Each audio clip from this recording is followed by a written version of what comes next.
Okay, the next question, and we'll start with Kelly.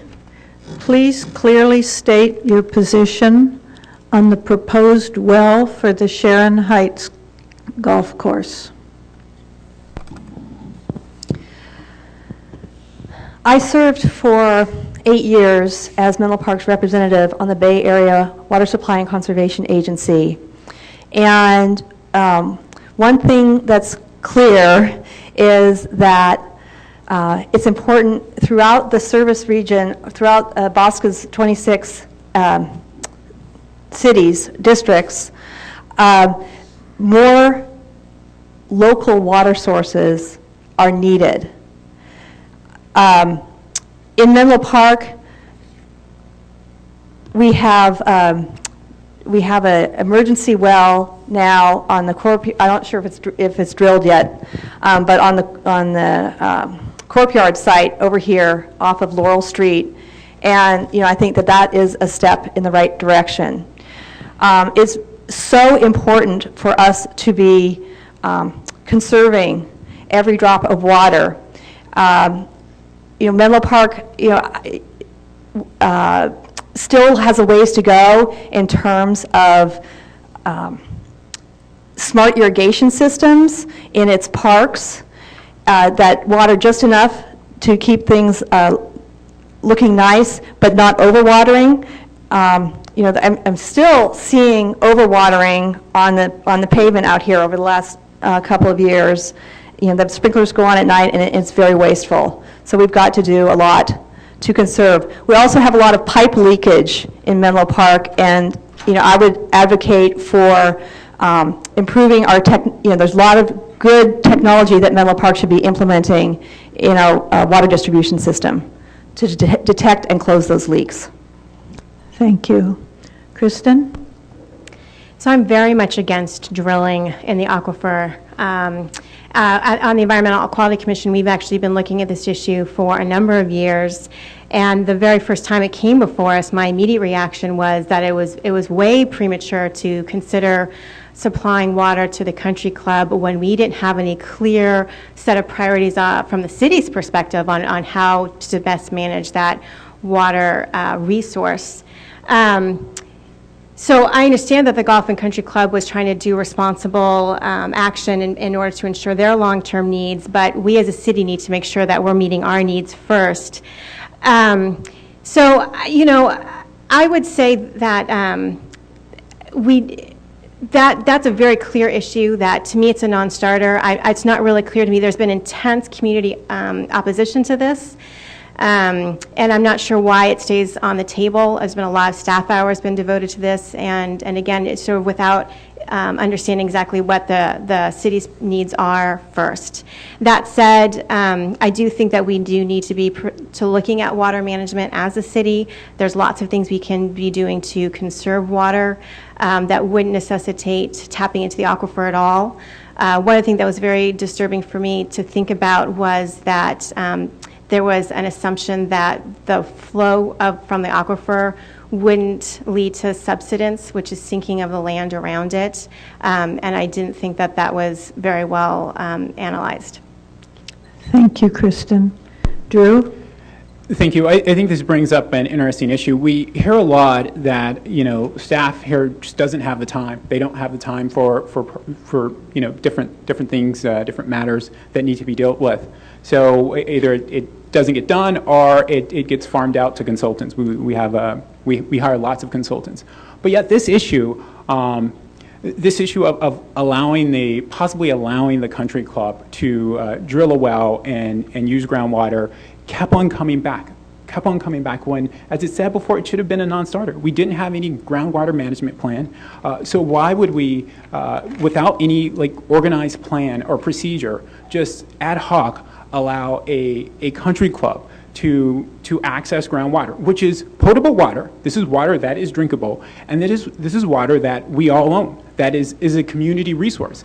And yet we're going to allow it to be used by a private country club with a limited membership. not for community use. And so to me, again, something that staff, who knows how many staff hours were spent on this, it's something that kept on coming back, when to me it should have been, like I said, a non-starter from the very beginning. Thank you, Drew. Rich? Thank you. Yeah, we did look at it a few times, and I would say the last proposal that I looked at, I wasn't completely comfortable with it. And I didn't, I had a lot of questions. I don't necessarily feel comfortable tapping into an aquifer. I don't feel comfortable with the impacts that could have. Those things, I don't feel comfortable with a large group of neighbors voicing concerns and feeling like that they have nowhere to go. And I think that's what ended up happening throughout this process. The silver lining, I think, when you look at it from what actually took place, is that there was a discussion of perhaps a public-private partnership to figure out a way to bring gray water and to look at the infrastructure that we could do to pipe gray water in and see if we can find a way to do that to feed Slack, which is our largest water user, and the golf course and others, to take the pressure off of our need to tap into the aquifer or anything else that's, as to this point, is drinkable, usable water for people. And so that was the discussion that I felt like was kind of interesting, and that was a good turn of events for me. So we sent them back to get more answers about that, because that is what we have to do.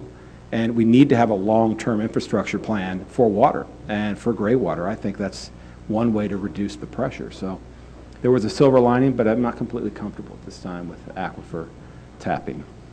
Thank you, Rich. Kirsten? Thank you.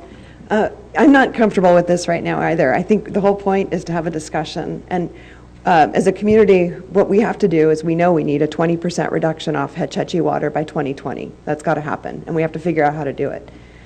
Slack, as Rich just mentioned, is the biggest user of water in the area.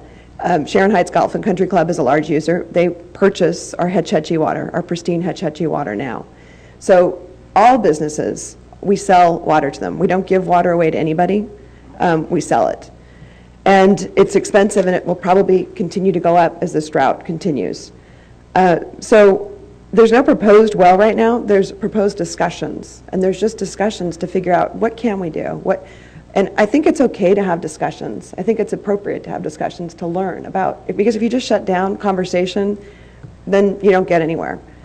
So I'm glad that we're having discussions. I'm really glad that the West Bay Sanitary District is also in discussion with Sharon Heights Golf and Country Club in looking at ways that the city might not even be involved in this now. It just may be the West Bay Sanitary District. And I see Fran nodding her head. And that's how this may go. And so because we are pursuing discussions and conversations, we can get to solutions that way. So I'm happy to say that, I'll look forward to the next update I hear from West Bay Sanitary on the golf course on how they're looking at using water, and they may have a place to store that water up where PG&E had their station when they were working on changes with pipes up there. So it'll be very interesting, and if it works, we can potentially have water for other parks and other places as well. Thank you. Peter? Great, thank you.